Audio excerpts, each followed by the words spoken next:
Hello, if you are wondering if there is a way to know if the device is fully charged or not, then the answer seems to be apparently no. There is no indicator available on the JBL Wind 3S that would show you if your battery is full or just halfway used or something like that.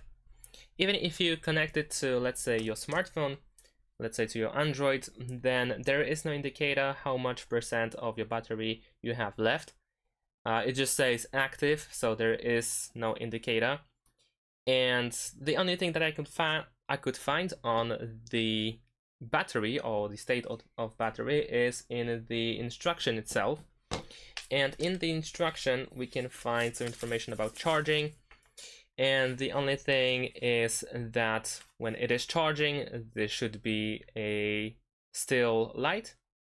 And when there is low battery, then apparently it should be a flashing light, or this is at least how I understand it. So there seems to be no other way to know if the battery is full.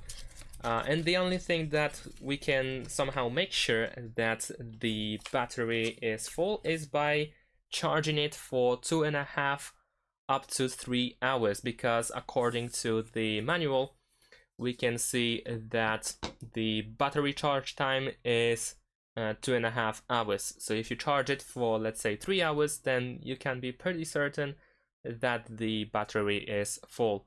And that's it. Thanks for watching. Leave a like and subscribe to my channel, and see you in my next videos. Bye.